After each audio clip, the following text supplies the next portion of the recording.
के रसिक महानुभाव, भक्तिमती देवियों, आइए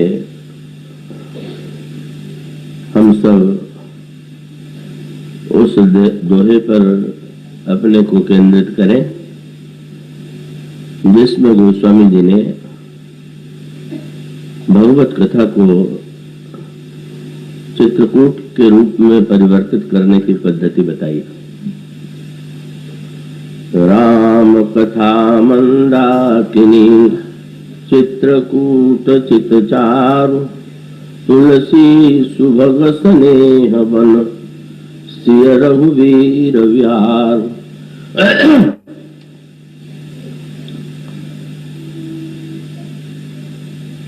त्रेता युग में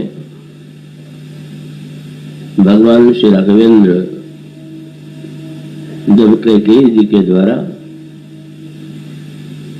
अयोध्या से निष्कासित किए जाते हैं तब वे चित्रकूट में जाकर के निवास करते हैं और चित्रकूट की वनस्थली में उन्हें दिव्यानंद की अनुभूति हो रही थी और जनक नंदिनी सीता को तो चित्रकूट में रहकर ऐसा लग रहा था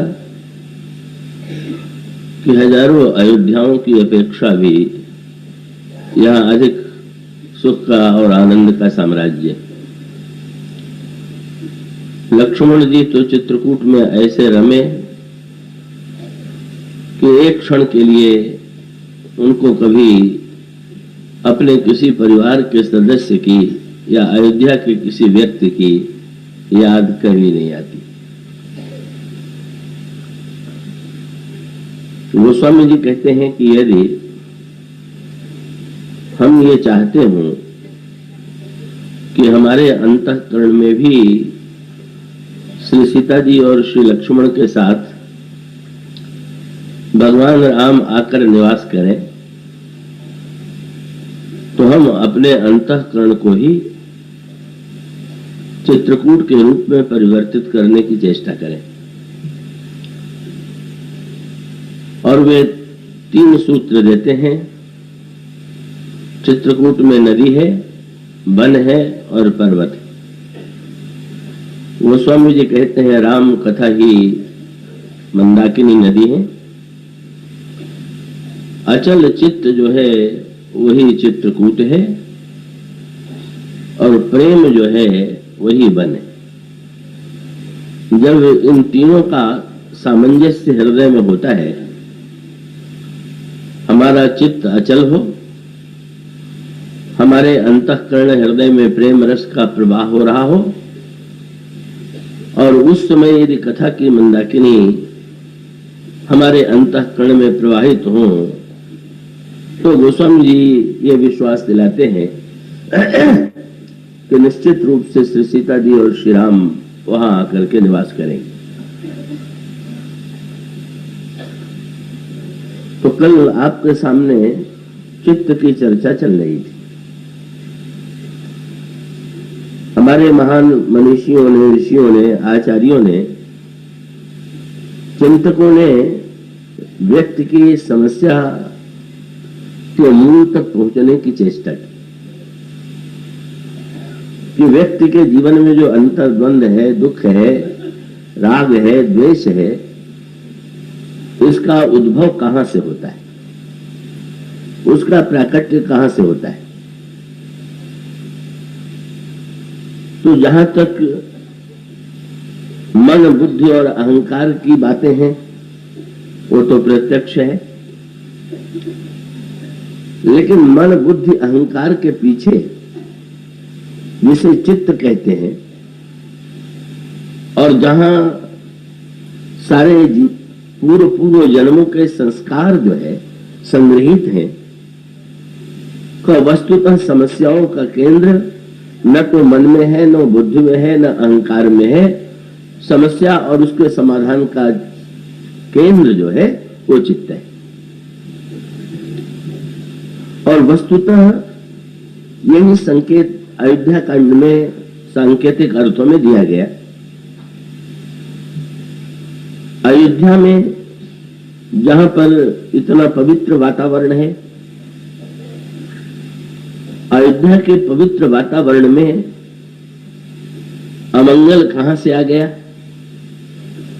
स्वार्थपरता कहां से आ गई कि श्री राम को अयोध्या से निष्कासित कर दिया गया। कई इस प्रश्न पर विचार किया गया और कई बार तो विचार करते समय लोग जब गहराई से नहीं सोच पाते हैं तो वो ठीक निर्णय करने में असमर्थ रहते हैं।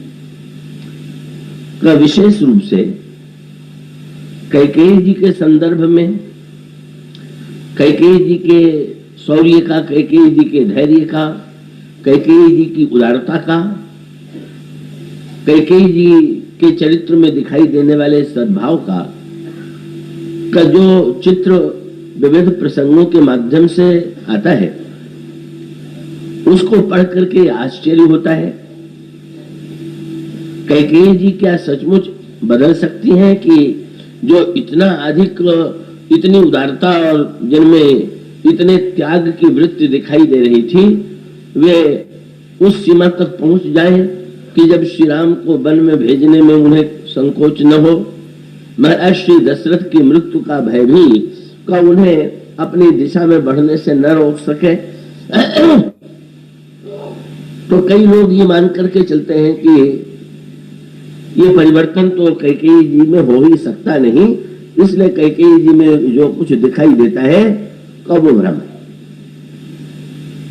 पर इसको आप जरा बहुत गहराई से विचार करके देखिए कि अच्छे से अच्छे व्यक्तियों के जीवन में भी क्या कभी कभी बुराई का उद्भव नहीं होता है,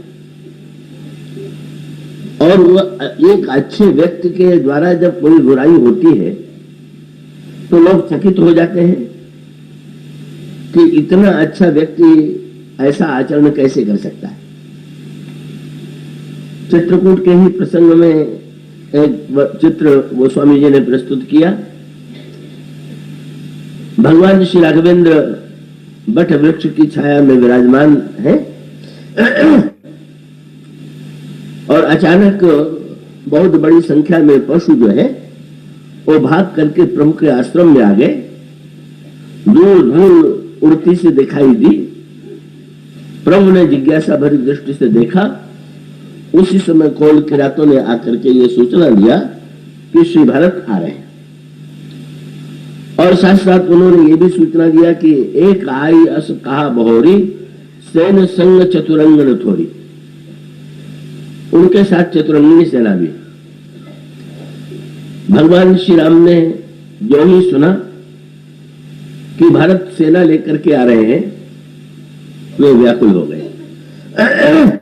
और व्याकुल इसलिए हुए कि श्री भारत को सच्चे अर्थों में उनकी भावनाओं को पहचानने में तो श्री राम ही समर्थ है, श्री राम ही सक्षम है। श्री राम को यह समझने में देर नहीं लगी कि लगता है कि भरत मुझे राज्य तिलक करने के लिए ही सारा समारंभ लेकर के चित्रकूट आ रहे हैं और इसीलिए सेना भी उनके साथ है। तो ये चिंता करते हुए प्रभु के अंतर हृदय में ये प्रश्न आया कि आज तक भरत ने मुझसे कभी कुछ करने के लिए नहीं कहा, पर आज जिन्होंने कभी कुछ नहीं कहा यदि मुझसे कहेंगे तो क्या मैं उनकी बात को टाल पाऊंगा। सो सुनी राम ही भा अति सोचू इत पितु बच उत बंधु सकोचू। श्री लक्ष्मण जी ने भगवान की मुख मुद्रा को देखा और अपने प्रेम के उतावलेपन के कारण उन्होंने ये व्याख्या की कि प्रभु ने सेना की बात सुन करके उनके मुंह पर जो चिंता आ गई है वो इसलिए कि प्रभु सोचते हैं कि भरत यदि आक्रमण करने के लिए आ रहे हैं तो क्या मुझे अपने भाई भरत के विरुद्ध भी शस्त्र उठाना होगा, क्या लड़ना होगा। और वो आवेश में आकर के जब उन्होंने श्री भरत की आलोचना की तो उन्होंने कहा कि महाराज भरत के अगर संसार में किसी अन्य भाई के द्वारा, किसी अन्य व्यक्ति के द्वारा ऐसा व्यवहार किया जाता तो मुझे आश्चर्य न होता, लेकिन भरत नीतिरत साधु सुजाना, प्रभु पद प्रीति सकल जग जाना। भरत तो बड़े नीतिज्ञ हैं,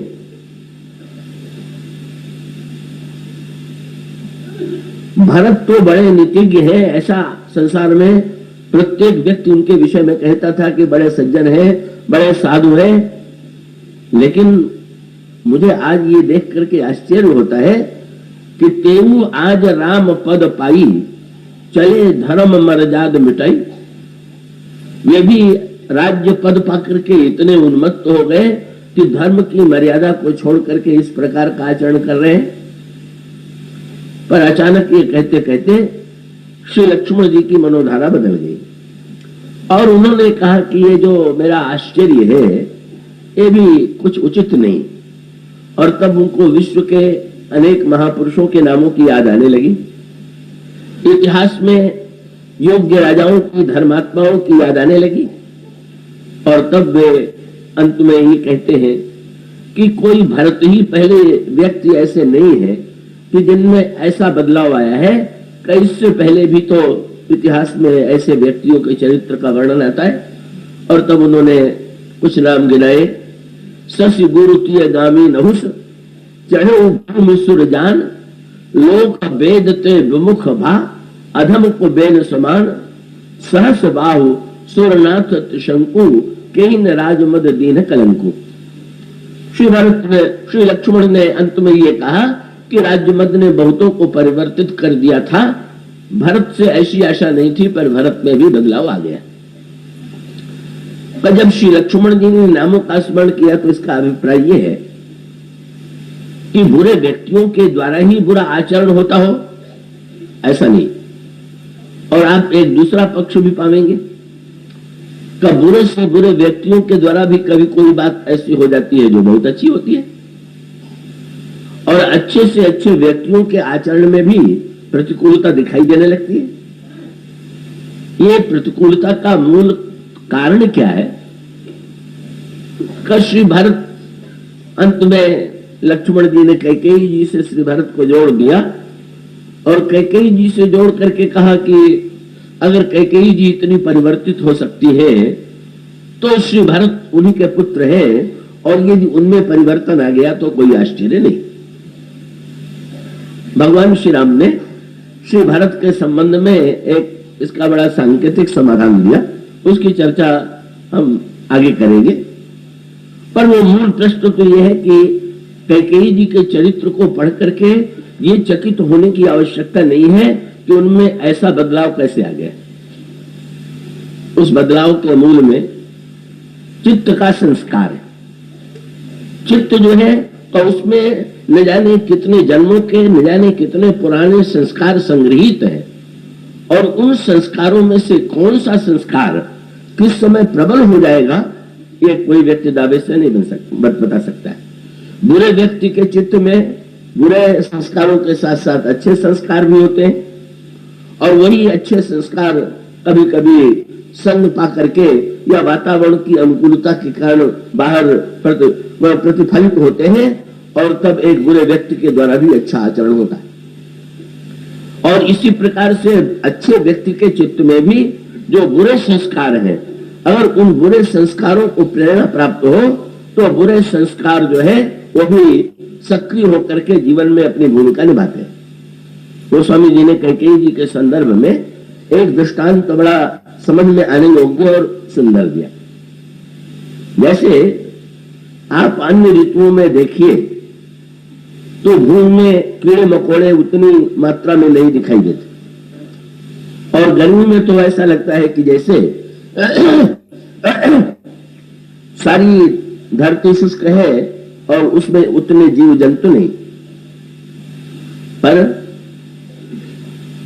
गर्मी के बाद जब वर्षा ऋतु आती है और पानी बरसता है तो न जाने कितने प्रकार के कीड़े मकोड़े दिखाई देने लगते हैं। ये कीड़े मकोड़े कहां से आ गए?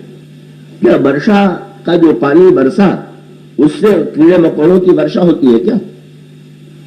कीड़े मकोड़ों की वर्षा के मेघ के द्वारा नहीं होती।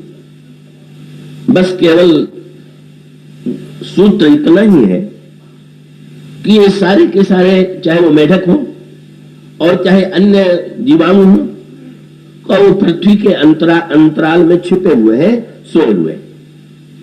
और जब वर्षा होती है तो वर्षा के परिणाम स्वरूप जो भीतर है वही बाहर निकल आता है। इसीलिए गोस्वामी जी ने ये कहा कि कैकेयी जी की बुद्धि जो है वो मानवभूमि है, और विपत्ति जो है वही बीज है। विपत्ति का बीज जो था वो पहले से पड़ा हुआ था, और विपत्ति का जो बीज पड़ा हुआ था वो कैकेयी जी की बुद्धि में पड़ा हुआ था।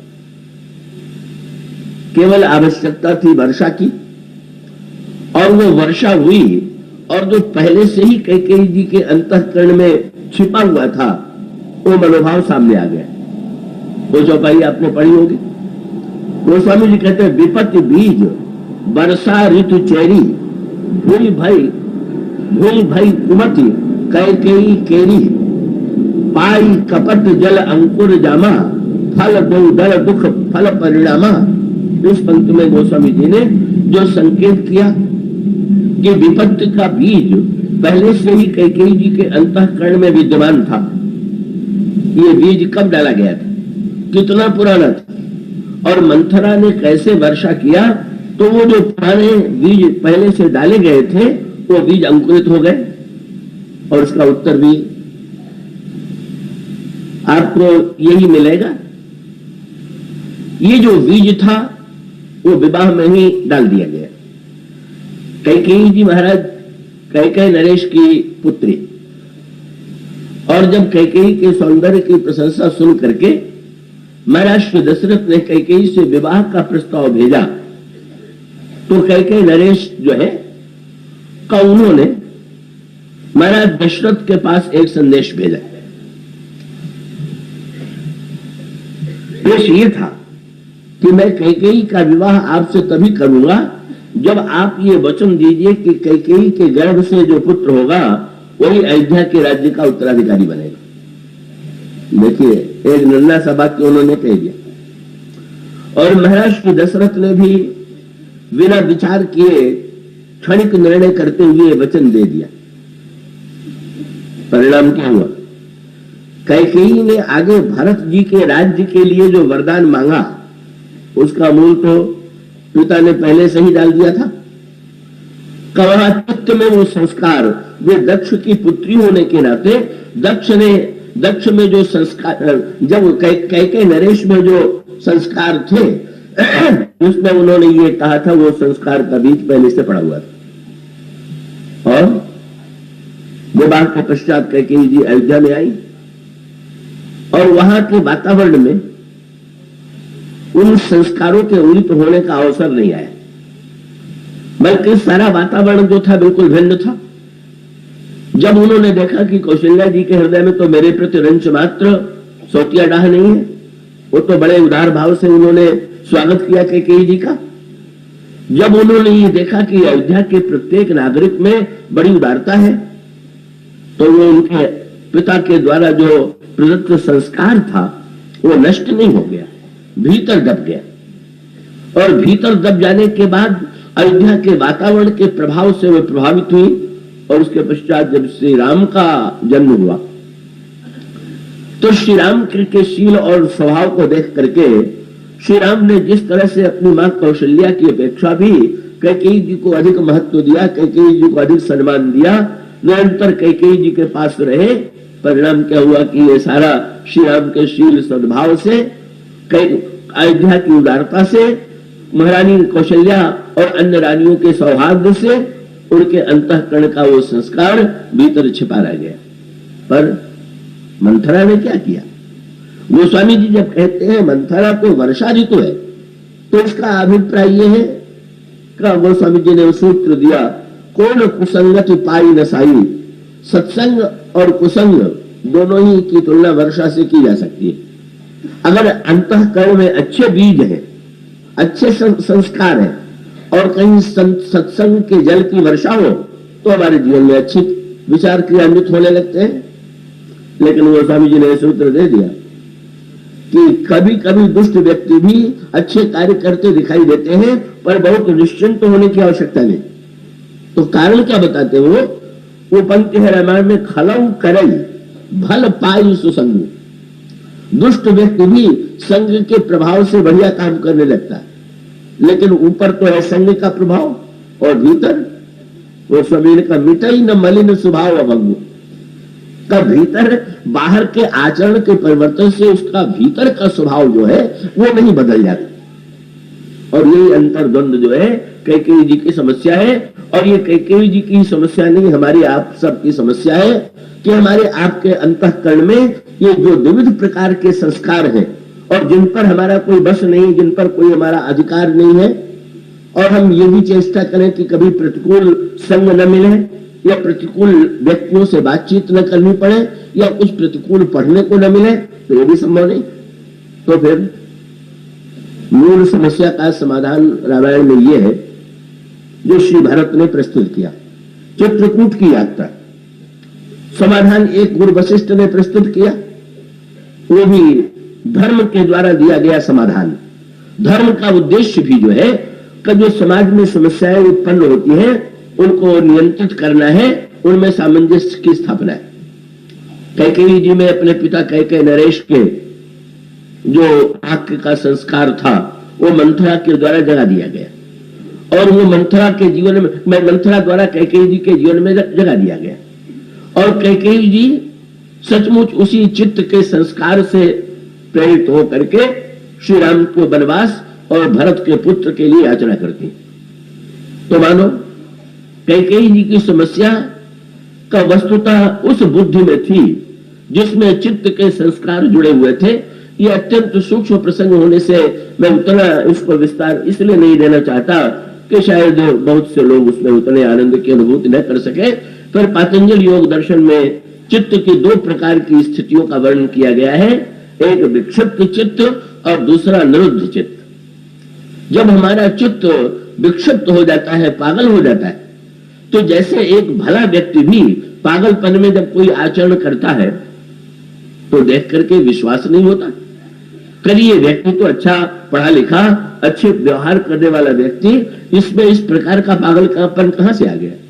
इसी प्रकार से चित्त में जो पागलपन के संस्कार है वो संस्कार अत्यंत तीव्र है और उनका समाधान देने की चेष्टा धर्म ने भी की, राजनीति के व्यक्ति भी करने की चेष्टा करते हैं। और रामायण में इस प्रश्न पर गहराई से विचार किया गया। जब महाराज श्री दशरथ की मृत्यु हो गई, श्री राम वन जा चुके हैं, श्री भरत को बुलाया गया।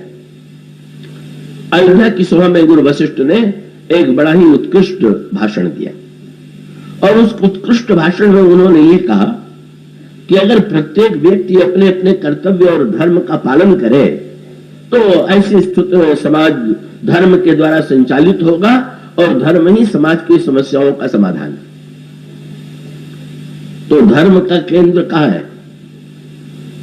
धर्म की बात जो कही जाती है का वो बुद्धि से जब व्यक्ति धर्म की व्याख्या को समझ ले और फिर जीवन में उसको क्रियान्वित रूप से उतारने की चेष्टा करे तो धर्म की भूमिका इसी रूप में हमारे जीवन में होती है।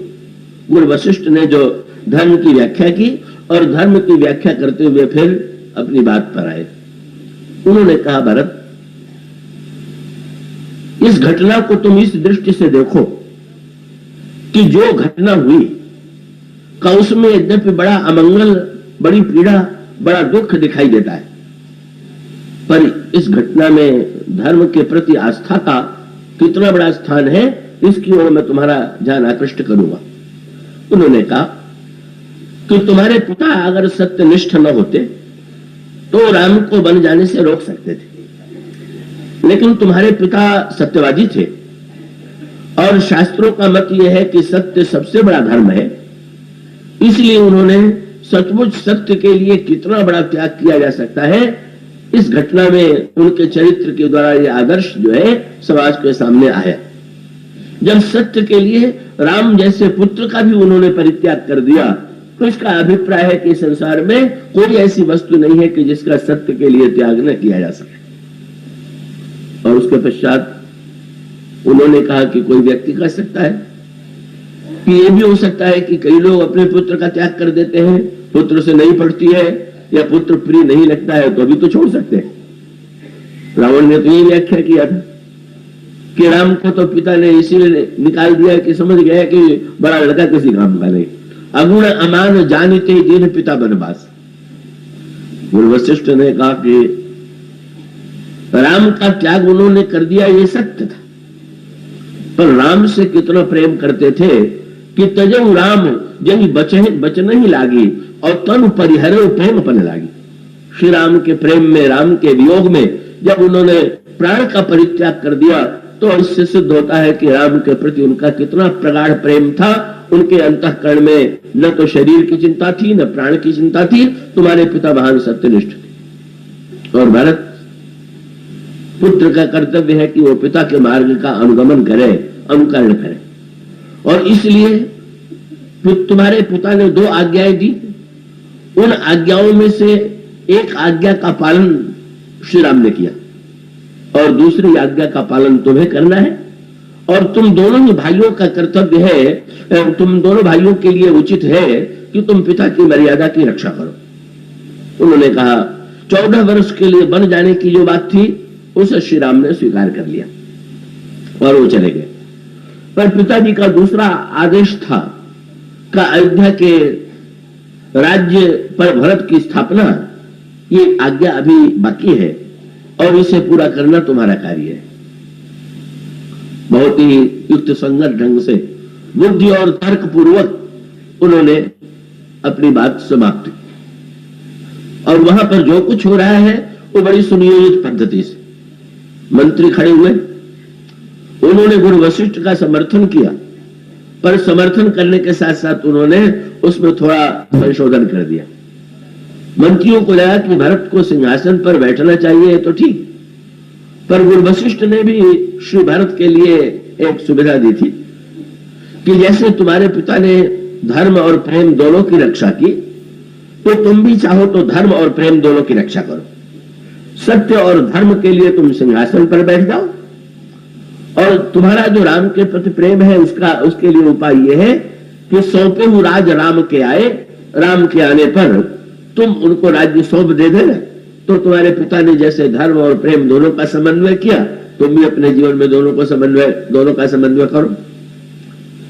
मंत्रियों ने लौकिक दृष्टि से देखा, इतनी गहराई से भरत को तो समझते नहीं। उनको लगा कि कहीं ऐसा न हो कि ये सुनकर के कि 14 वर्ष बाद राज्य लौटाना पड़ेगा, भरत राज्य ले ही नहीं। इसलिए उन लोगों ने चतुराई से कहा कि कीजिए गुरु आए सो अवश्य, कहां ही सचिव कर जोड़े।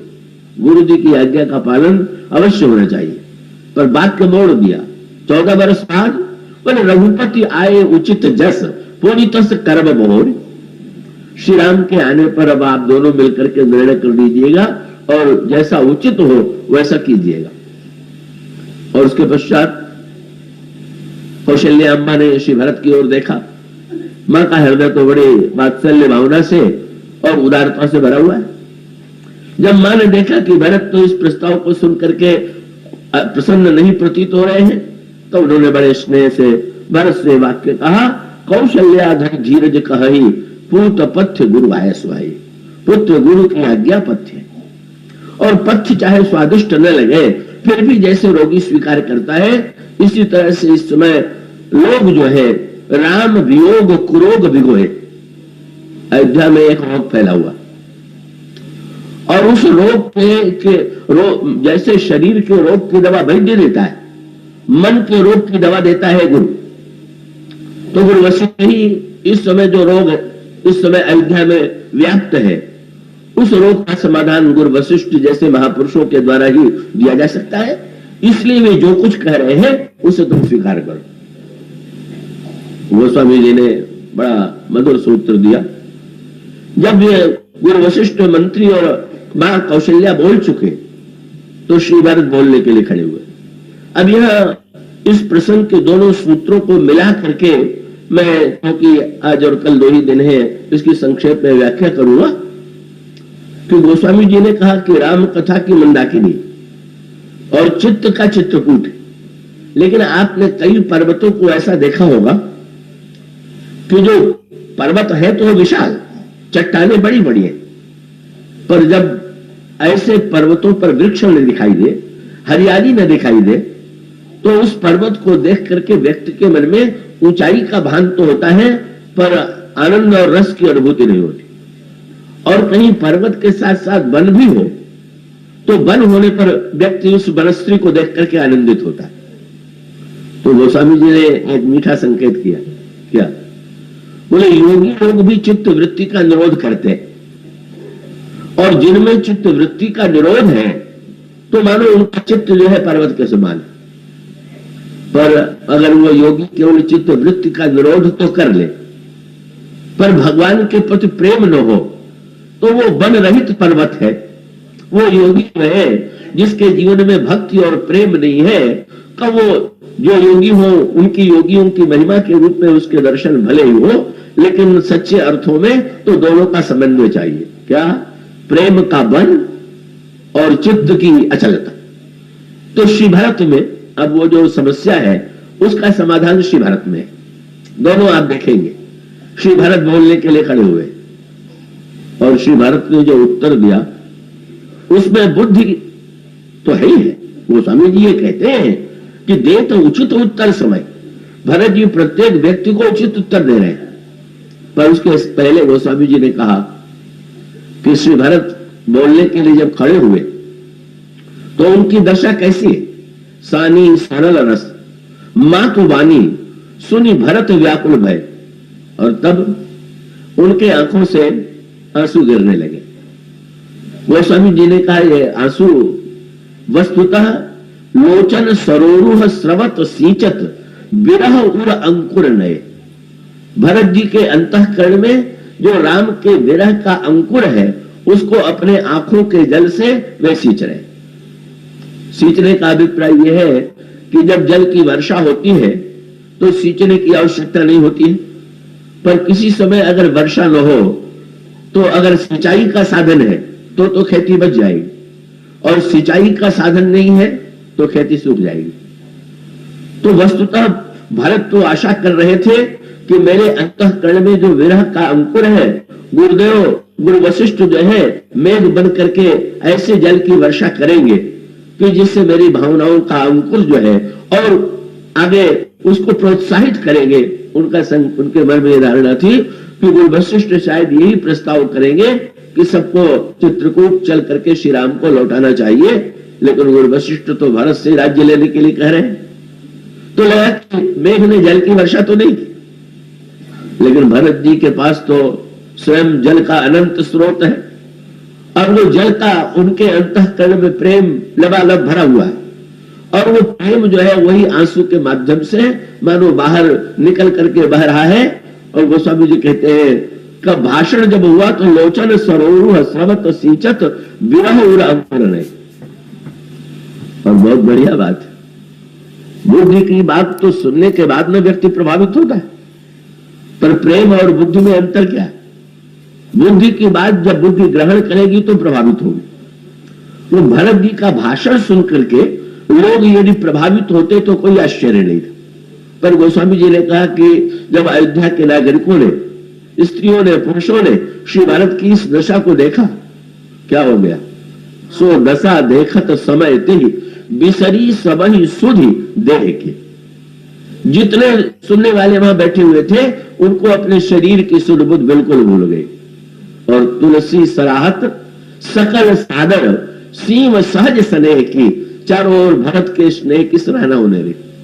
और इसका अभिप्राय बुद्धि को वाणी की अपेक्षा है, पर प्रेम तो अपनी अभिव्यक्ति के लिए वाणी के पराधीन नहीं है। कहो तो भरत को देख करके बैठे हैं श्री भरत के साथ, पैर डगमगा रहे हैं, कहीं इधर कहीं उधर, ऐसा देख करके किसी ने पूछ दिया इन लोगों को क्या हो गया? गोस्वामी जी ने कहा सब नशे में। कौन से नशे में?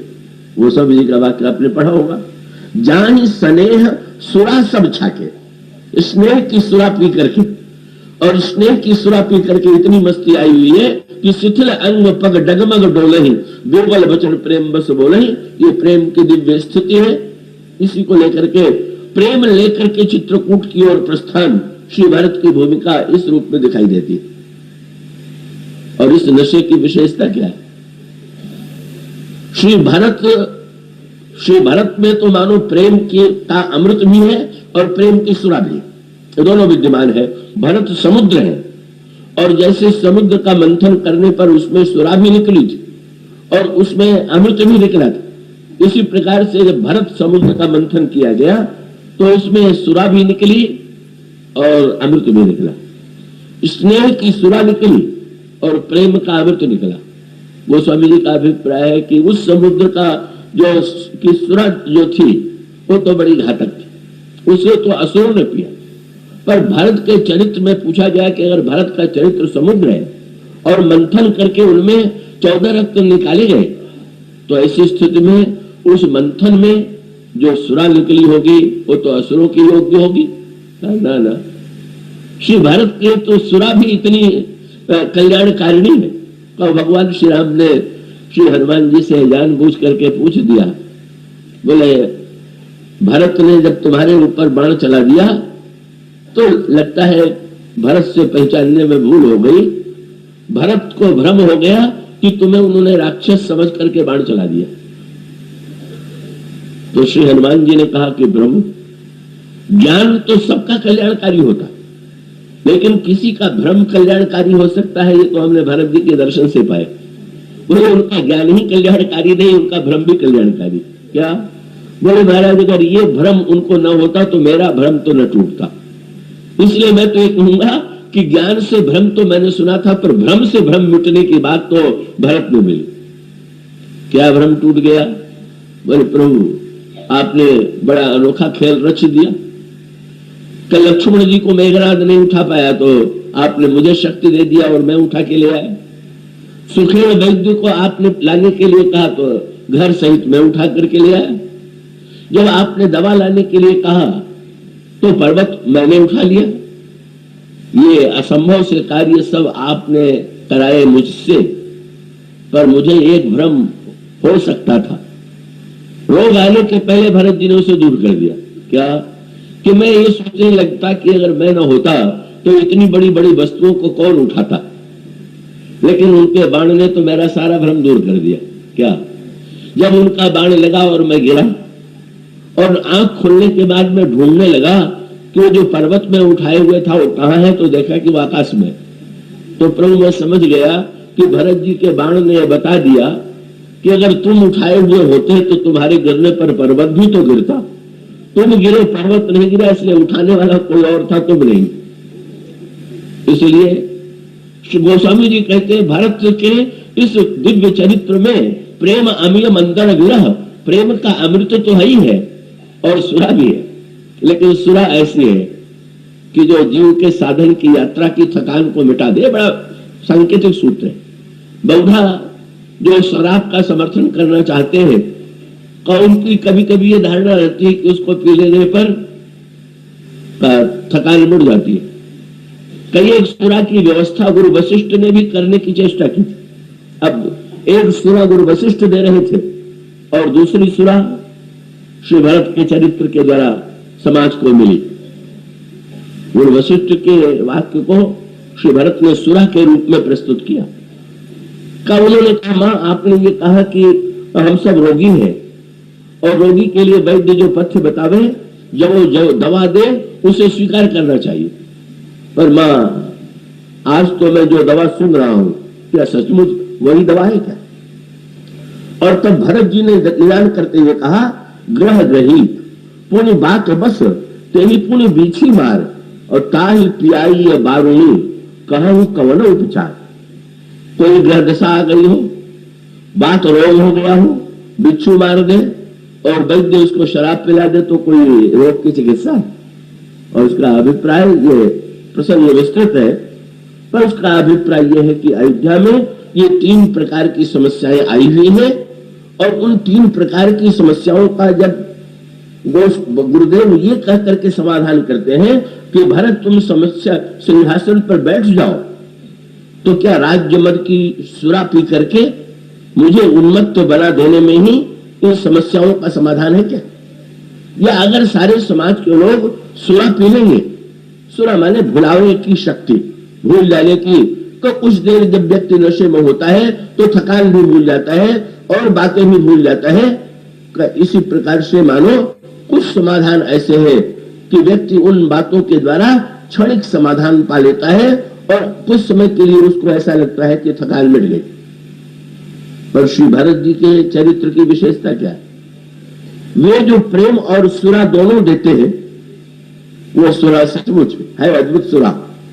और उस प्रसंग में उसकी व्याख्या यही कहकर की जा सकती है। हमारे यहाँ काशी में बड़े प्रसिद्ध संत हुए हैं काशजीवा स्वामी। उन्होंने अपने एक पद में पीने के लिए निमंत्रण दिया। उन्होंने कहा आइए आइए कुछ नशा तो कर लीजिए। और कौन सा नशा कर लीजिए? तो उन्होंने कहा भला रंग छना है, रंग ले राम लगन में भला रंग छना। बोले महाराज इस नशे के लिए भट्टी भट्टी चाहिए कि सिल लोड़ा चाहिए कि अफीम है तो घोलना पड़ता है, भांग है तो पीसना पड़ता है, शराब है तो भट्टी से निकलती है। उन्होंने कहा भट्टी नहीं, सील लोढ़ा और नहीं घोर घाट। और नशा कितने देर में आता है? का पलकन के फेर में ही चढ़े धुआंधार। ये राम रंग का नशा ऐसा है कि एक क्षण में ही नशा चढ़ जाता है। और नशा पीने के बाद नशे के जो अभ्यस्त है, जब वो नशा उतरने लगता है तो कुछ वस्तुएं खाने की चिंता करते हैं। मिठाई की नमकीन जिस नशे के लिए जो संगी वस्तु मानी जाती है उसका उपयोग किया जाता है। तो काष्ठजीवा स्वामी से पूछा गया कि जब ये राम रंग का नशा उतरेगा तो बता दीजिए पहले से प्रबंध किए रहे। उन्होंने कहा भाई बस इस नशे की विशेषता यह है कि चढ़ी सो तो चढ़ी, नहीं उतरे को नाम। ये नशा तो चढ़ना जानता है, उतरना नहीं जानता। और भरी रही खुमारी तो का किसी से काम भला रंग छना। तो स्वामी जी का अभिप्राय क्या है? यात्रा कर रहे हैं अयोध्या के नागरिक चित्रकूट की, और यात्रा माने साधना। तो साधना अगर केवल बुद्धि पूर्वक की जाए और शरीर से क्रिया के रूप में किया जाए तो भी साधना होगी। लेकिन बुद्धि और शरीर के सहयोग से जो साधना होती है उसमें थकान जो है अवश्य आती है। लेकिन बुद्धि और शरीर के स्थान पर कहीं स्नेह की सुरा पी करके कोई व्यक्ति साधन करे, और उसका सूत्रात्मक तात्पर्य है कि हमारी साधना में केवल बुद्धि और क्रिया न हो करके अगर स्नेह सम्मिलित हो जाए तो स्नेह सम्मिलित हो जाने के पश्चात श्रम की अनुभूति नहीं होती। वो स्वामी जी ने कहा अयोध्या के नागरिक जो जा रहे हैं चित्रकूट की ओर, उस यात्रा की विशेषता यह है कि सब स्नेह की सुरा जो है वो पिए हुए, और स्नेह की सुरा पी करके शिथिल अंग पग डगमग डोलही विह्वल बचन प्रेम बस बोले। किसी ने पूछा जब चलते होंगे पैदल कभी चले नहीं तो थकान तो आती होगी, दुख तो हुआ होगा? गोस्वामी जी ने कहा ना, ये यात्रा ऐसी अनोखी श्री भरत की थी कि चित्रकूट में पहुंचने से पहले ही चित्रकूट की स्मृति ने ही इतना गहरा आनंद दे दिया कि गोस्वामी जी कहते हैं मन तह जह रघुबर बैदे ही बिनु मन तन दुख सुख सुध के। इसका सूत्रात्मक अभिप्राय यह है, एक और वो वशिष्ठ मानो ये समाधान दे रहे थे धर्म के द्वारा, भरत अब पिताजी नहीं है, राज्य चलाने वाला कोई नहीं है, तुम सिंहासन पर बैठ जाओ, अयोध्या के राज्य को चलाओ, यही समस्या का समाधान। पर श्री भरत का तात्पर्य, भरत जब बोलने के लिए खड़े हुए तो गोस्वामी जी का वो वाक्य और वो दोहा भी जो दूसरे किसी भक्त कवि ने लिखा कि इस प्रेम के नशे की विशेषता क्या है? बोले आप छके और नैना छके और अधर रहे मुस्काए। आप छके, नैना छके और अधर रहे मुस्काए। और बोले छकी दृष्टि जापे परे रोम रोम छकी जाए। ये जो प्रेम के नशे में छका हुआ है, जब उसकी दृष्टि किसी दूसरे के ऊपर पड़ जाती है तो भी उस नशे में डूब जाता है। गोस्वामी जी ने कहा भाषण से पहले ही जो प्रेम रस का दिव्य उदय हुआ, सब लोग देह की सीमा से ऊपर उठ गए, सारा संघर्ष के मूल में देह वृत्ति है। जब कैकेयी नरेश ने ये कहा कि मेरी बेटी के पुत्र को राज्य मिले, तो देहवादी होने के नाते कैकेयी मेरी बेटी है, मेरी बेटी को राज्य मिलना चाहिए।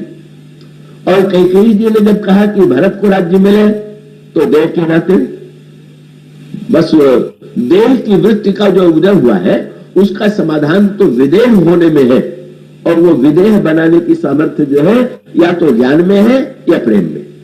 या तो तत्वज्ञ ज्ञानी जनक विदेह है, पर वो अकेले विदेह है, और भरत ऐसे विदेह है कि जिनको देख के दूसरे भी विदेह हो जाते। ये जो विलक्षणता श्री भरत के विदेहत्व में है, वो स्वामी जी कहते हैं, सो दशा देखत समय तेहि विसरी सबन सुध देह की। और तब सब लोग प्रशंसा करने लगे इसकी, तुलसी सराहत सकल सादर सीव सहज स्नेह की। और उसके पश्चात जब बाद में श्री भरत ने प्रेमाश्रुओं से भरे हुए और गदगद कंठ से उत्तर देना प्रारंभ किया, बड़ा उत्कृष्ट उत्तर उन्होंने दिया। और तब उनसे पूछा गया कि अयोध्या का समाधान क्या है, और उसका अभिप्राय यह है, रोग को भुलावा दे करके, रोग में भुलावा देने की भी इच्छा होती है, दर्द होता है तो ऐसी दवा लेते हैं कि दर्द कुछ समय के लिए विस्मृत हो जाए, सिर में दर्द होता है तो दवा ऐसी लेते हैं कि जिससे दवा दूर हो जाए।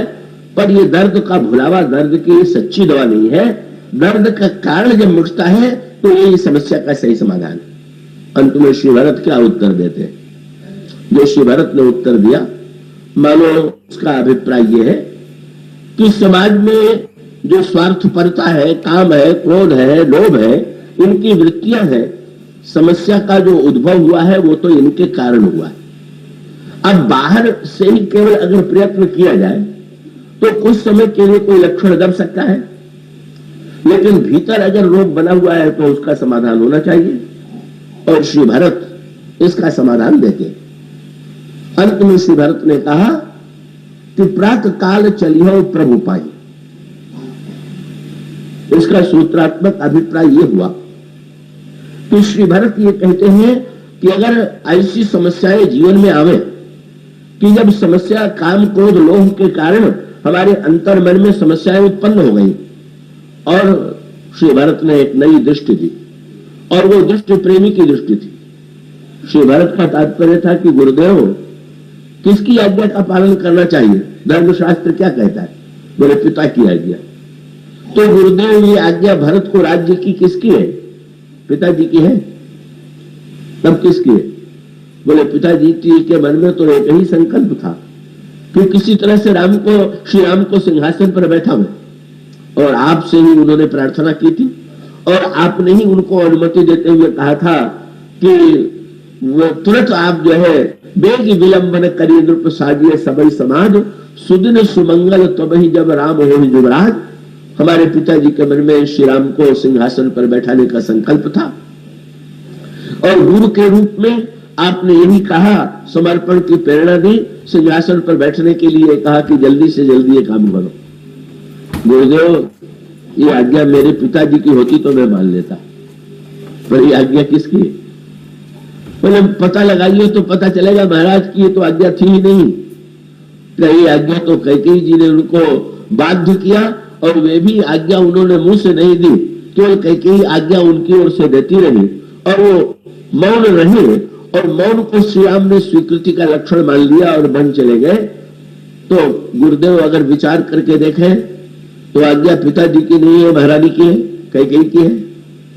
और महारानी की बात भी होती तो अभी सोचा जाता कि चलो भाई महारानी भी तो महान है, पर गुरुदेव सच्चाई तो यह है कि कैकेयी जी ने वो नहीं कहा जो उन्हें कहना चाहिए था, उन्होंने वो कहा जो मंथरा ने सिखाया। तो ये बताइए, मंथरा की आज्ञा मानना है कि पिताजी की आज्ञा मानना है? अगर मैं सिंहासन पर बैठ जाऊं तो मंथरा की आज्ञा का पालन होगा।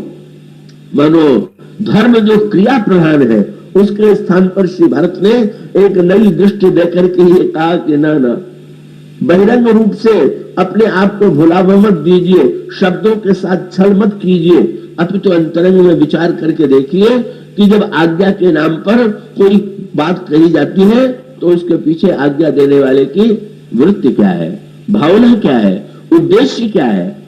और उसको मानो संकेत ये था कि अगर हम चित्रकूट चले और श्री राम को, मानो अभिप्राय यह है कि एक और चित्त में जो भेद बुद्धि है, शरीर बुद्धि है, वो जीव को ईश्वर के सिंहासन पर बैठाना चाहती, और दूसरी ओर भरत जैसे संत जो है वो ये कहते हैं कि नाना का वस्तुतः समस्या का समाधान यही है। क्या बोले? प्रातः काल चलिए प्रभु पाए। प्रातः काल हम अयोध्या से चित्रकूट चलेंगे। कई बार कई लोग पूछा करते हैं क्या कि गुरु वशिष्ठ ने श्री भरत से यही तो कहा था कि 14 वर्ष राज्य चलाइए और जब राम लौट करके आवे तो दे दीजिएगा। तो वस्तुतः तो भरत जी ने 14 वर्ष राज्य चलाया और श्री राम 14 वर्ष बाद सिंहासन पर बैठे। तो वस्तुतः हुआ तो वही जो गुरु जी ने कहा था। तो ऐसी स्थिति में भरत जी सारे समाज को लेकर के चित्रकूट गए। ये तो मेरा किसी ऐसा लगता है कि व्यर्थ का परिश्रम हुआ, उसका कोई फल तो मिला नहीं। पर नहीं, ये तो हम लोगों के जीवन में समझनी होगी सूत्र कि कर्तव्य कर्म का निर्वाह करने के लिए चित्रकूट जाने की आवश्यकता है कि नहीं। अब इसको जरा व्यवहारिक भाषा में देखें कि योगाभ्यास के या ध्यान में जब हम चित्त में भगवान को लाने की चेष्टा करते हैं, अगर कोई व्यक्ति ये कहे कि जितने देर बैठ करके हम हृदय में भगवान का ध्यान करेंगे, उसके स्थान पर हम ध्यान में समय न गंवा करके अगर जीवन में अच्छे कार्य करें, सेवा का कार्य करें, तो क्या आवश्यक है कि कोई व्यक्ति जो है भगवान का ध्यान करे, चित्त वृत्तियों का निरोध करे? या उसी को दूसरी भाषा में कहिए तो क्या चित्रकूट की यात्रा जरूरी है? क्या याद रखिएगा, चित्रकूट की यात्रा किए बिना जो लोग राज्य चलाते हैं, और हम लोगों में से अधिकांश व्यक्ति जो भी राज्य चला रहे हैं, सब लोग अपने घर में राज्य ही चला रहे हैं, व्यवहार चला रहे हैं। पर चित्रकूट की यात्रा के बिना जब आप सेवा करेंगे तो कैसी सेवा करेंगे? उसका दृष्टांत तो यही है कि एक व्यक्ति ने निर्णय किया कि हम सेवा करेंगे, और जिसने निर्णय किया उसको तपेदिक था, पीढ़ी थी, और उससे पूछा गया कि कौन सी सेवा करेंगे, तो उसने कहा हम लोगों को पानी पिलाया करेंगे, और वो पानी पिलाने लगा। कब भूखे लोग, प्यासे लोग आते थे और पानी पीते थे, उनकी प्यास भी बुझती थी, किंतु तुरंत तो प्यास बुझ गई। पर उस रोगी ने जल में जो अपने शरीर का कीटाणु भेज दिया, जब पीने वाले के शरीर में वो सक्रिय होगा तो कुछ दिनों के बाद उसी रोग से भी वो ग्रस्त होगा। और इसका अर्थ यह है कि दूसरों की सेवा करने से पहले ये तो देख लीजिए कि कहीं आप मन का रोग भी तो सेवा के साथ बांट नहीं रहे।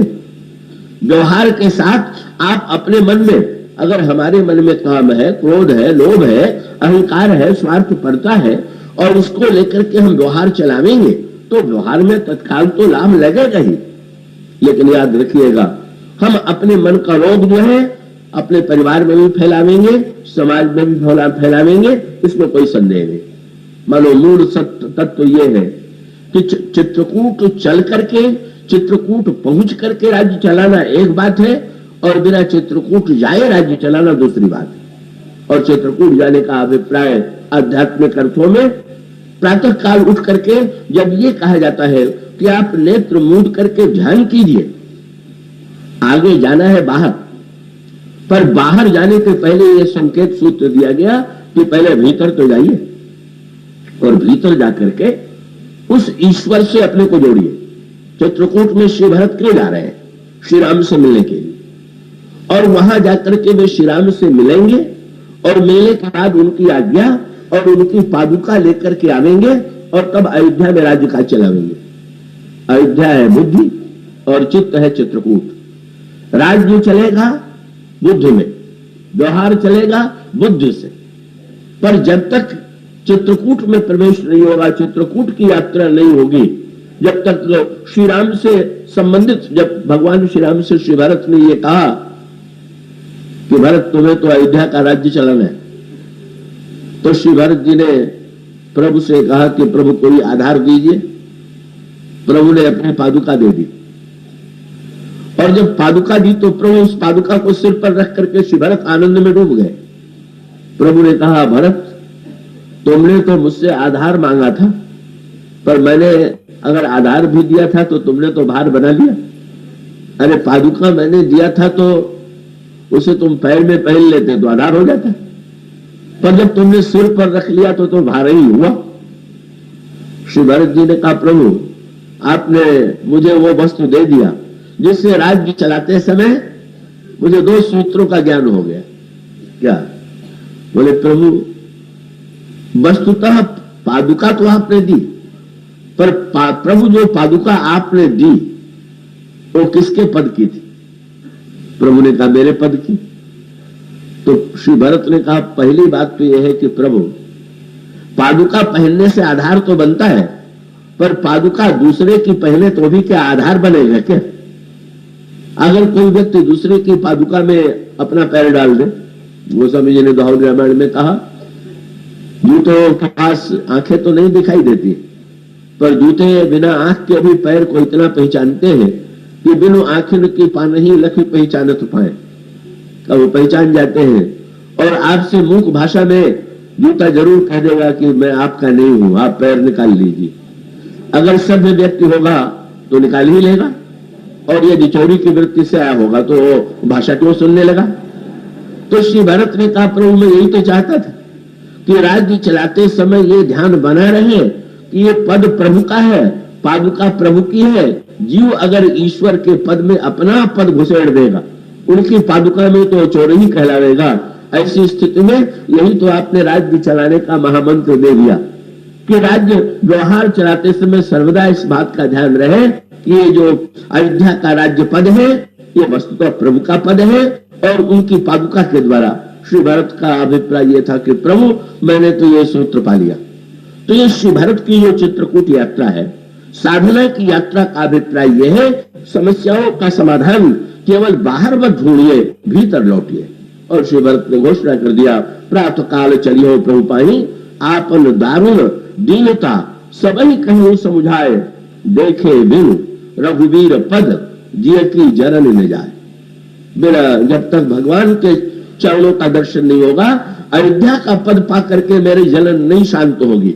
श्री राम का पद दर्शन करके हमारी समस्या का समाधान होगा। और उसके बाद ये भरत जी की जो चित्रकूट यात्रा है, अगर मैं तो कभी कभी कहा करता हूं कि भाई बहुत सी बातें तो हमारे हृदय में इस रूप में स्फुरित होती है कि उसके लिए तो मैं श्रोताओं की खोज करता हूं कि भाई उसको सुनने वाले श्रोता मिले, लेकिन वो तो बहुत ही कठिन होता है।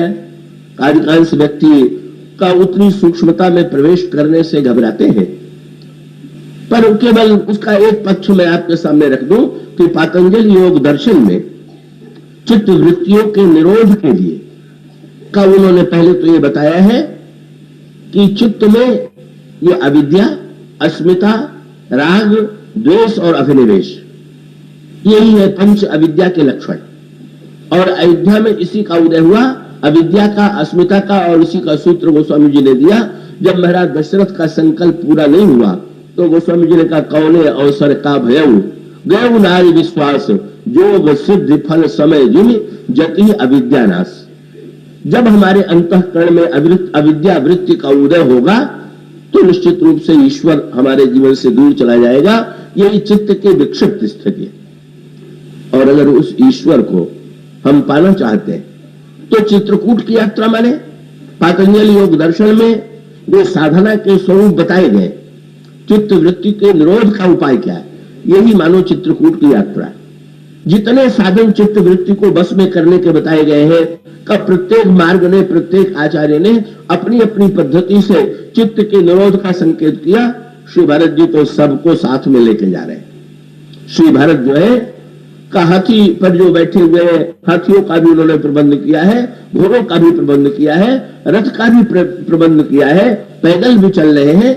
ये मानो चित्त वृत्ति के निरोध के अलग अलग साधन, इसके अलग अलग पक्ष है। और उसके पश्चात ये यात्रा जब पूरी होती है, जो ही चित्त की चित्त वृत्ति की अखंड भूमि में, वहां वन है, वहां पर्वत है। अब गोस्वामी जी ने जो वर्णन किया, आप उसमें योग का तत्व पा लीजिए, प्रेम का तत्व पा लीजिए, और आप चाहे तो बहिरंग भातृ प्रेम के रूप में उसको देख लीजिए। गोस्वामी जी कहते हैं श्री भरत ने उस वन में प्रवेश किया और वन में प्रवेश करते ही क्या हुआ, ये 5 पंचकोश है, अन्नमय, प्राणमय, मनोमय, आनंदमय, विज्ञानमय। और श्री भरत की इस साधना की यात्रा में ये पंचकोशों का क्रमशः एक कोश के बाद दूसरे कोश में श्री भरत बढ़ते जा रहे हैं। यही है चित्त वृत्ति को रुद्ध करने का। चित्रकूट में श्री भरत और श्री राम के मिलन का अर्थ है जब चित्त वृत्ति का निरोध हो जाए और जीव और ब्रह्म मिलकर के दोनों एकाकार हो जाए। यही स्थिति चित्रकूट में श्री भरत और भगवान राम के मिलन की है। आप पढ़ते हैं कि श्री भरत ने जब वन में प्रवेश किया तो क्या हुआ, वो स्वामी जी ने पहली पंक्ति दी, ये थी, जब भरत दीख बन राम समादु, त्रिषित क्षुधित जन पाई सुनादु। और तब उन्होंने देखा, बोले ईति भीति जनु प्रजा दुखारी, त्रिविध ताप पीड़ित ग्रह मारी, जाय सुराज सुदेश सुखारी, भई भरत गति तई अनुहारी। जैसे कोई व्यक्ति किसी ऐसे देश में रह रहा हो, प्रांत में रहा हो जहां अकाल पड़ा हुआ और वो बेचारा अकाल से पीड़ित होकर के उस स्थान को छोड़ करके ऐसे स्थान में पहुंच जाए जहां पर खूब अन्न है, खूब अच्छी वर्षा हो चुकी है, जहां फल है, और जाते ही उसकी थकान मिट जाए। इसी प्रकार का सुख श्री भरत को मिला। ईति भीति जन प्रजा दुखारी, त्रिविध ताप पीड़ित ग्रह मारी, जाय सुराज सुदेश सुखारी, भई भरत गति तई अनुहारी। अब क्या हुआ, राम वास, वन, संपत्ति भ्राजा, सुखी प्रजा, जन पाई सुराजा। और अब क्या हो रहा है, चित्रकूट में प्रवेश होने पर एक चित्रकूट का राज्य माने कौन राजा है चित्रकूट में, कौन मंत्री है, कौन सेनापति है। जब हम चित्तवृत्तियों का निरोध करेंगे तो श्री भरत ने जो दर्शन किया, क्या सचिव विराग विवेक नरेशु। श्री भरत ने देखा कि चित्रकूट में वैराग्य जो है वही प्रधानमंत्री और विवेक जो है वही राजा है, और विपिन सुहावन पावन देश। और श्री भरत ने देखा कि वहां पर सेना भी है, कौन सी, का भट्ट जम नियम शैल रजधानी, शांति सुमति सुचि सुंदर रानी। उस राजा के राज्य में शांति और सुमति की रानी है, और वो राज्य जो है विवेक, उसको वहां का चित्रकूट का राजा है। और वो विवेक ने किसको हराया, जीत मोह महिपाल दल, सहित विवेक भुआल, करत अकंटक राजपुर, सुख संपदा सुखाल। श्री भरत के जीवन में वैराग्य, विवेक, शांति, सुमति जब चित्रकूट में प्रवेश करेंगे तो हमारे अंतःकरण में ये सद्गुण आवेंगे, ये वृत्तियां आवेंगी, इसका तात्पर्य है। पर और भी आगे बढ़े, श्री भरत और आगे बढ़ गए। जिस पर्वत पर भगवान राम रहते हैं यही चित्रकूट का अचल चित्त है। और तब श्री भरत की क्या दशा हो गई, राम शैल शोभा निरखी, भरत हृदय अति प्रेम, तापस तप फल पाई जिमी, सुखे सिराने नेम। जैसे कोई बहुत से नियमों का पालन कर रहा हो और अंत में साधना पूरी हो जाए और नियमों से छुट्टी मिल जाए, उसी प्रकार से श्री भरत जी को अनुभव हो गया। अब नेम की कोई अपेक्षा नहीं रह गई, ये पर्वत के दर्शन का फल है। और इसका अभिप्राय यह है, नेम में बहिरंग क्रियाओं की प्रधानता है, पर जब नेम से और भी आगे बढ़ेंगे, पहले जीवन में नियम का महत्व है पर उससे भी आगे बढ़ने की आवश्यकता है।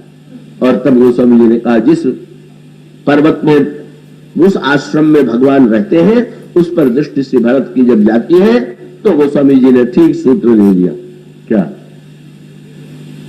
करत प्रवेश मिटे दुख दावा, जब जोगी परमार्थ पावा। यहाँ पर पातंजल योग दर्शन से अगर आप मिला सके, पढ़ सके, तो इसका अभिप्राय है कि एक ऐसी आत्यंतिक स्थिति कि जिसमें दुख का समग्र निवारण हो जाए, जब उस आश्रम में प्रवेश करते हैं जहां पर ईश्वर का निवास है। ये तृतीय कोश है और उसके पश्चात अभी और बाकी है। क्या बोले, चित्रकूट में एक तो पातंजल योग दर्शन की पद्धति से बलपूर्वक चित्त को रोकना, और दूसरी पद्धति है हृदय में भगवान का इतना प्रेम उमड़े कि चित्त वृत्तियां स्वयं जो है निरुद्ध हो जाए। तो श्री भरत की जो चित्रकूट यात्रा है वो प्रेम की चित्रकूट यात्रा है। और उसमें गोस्वामी जी ने फिर प्रेम को महामंत्र बना करके। क्या कहत सप्रेम, श्री भरत जो है पाही नाथ कहीं पाई गोसाई, भूतल परे लकुट की नाई, बचन सप्रेम महामंत्र आ गया। राम कथा मंदाकिनी, चित्रकूट चित चारु, तुलसी सुभग स्नेह बन। और उसका अभिप्राय है कथा सुनने के साथ साथ चित्त अचल हो जाए और प्रेम रस में डूब जाए। कहत सप्रेम नाई महिमा था, भरत प्रणाम करत रघुना था, उठे राम सुर प्रेम अधीरा, कौन पट कौन संग धन तीरा, बरबस लिए उठाए उड़, लाए कृपा निधान, भरत राम की मिलन लखी चित, बिसरऊ सही अपान। विदेह स्थिति में जो मिलन को देखने वाले थे वो डूब गए। और इसकी चरम स्थिति क्या है? बोले परम प्रेम पूर्ण दो भाई, मन बुद्धि चित्त अहिमित बिसराई, कह उस प्रेम प्रकट को करे। एक ऐसी स्थिति जब न मन की सत्ता रहे, न बुद्धि की रहे, न चित्त की रहे, न अहंकार की रहे। वो स्वामी जी कहते हैं जब कथा सुनते हुए हमारी ऐसी प्रेममयी दशा हो जाए कि चित्त अचल हो जाए और मन बुद्धि चित्त अहंकार की सत्ता भूल जाए, तभी जीव और ब्रह्म का पूर्ण मिलन होता है। और वही श्री सीता और राम निवास करते हैं। अब इसका जो बचा हुआ अंतिम समापन भाषण है, फिर समापन की कथा है, उसकी कल चर्चा होगी।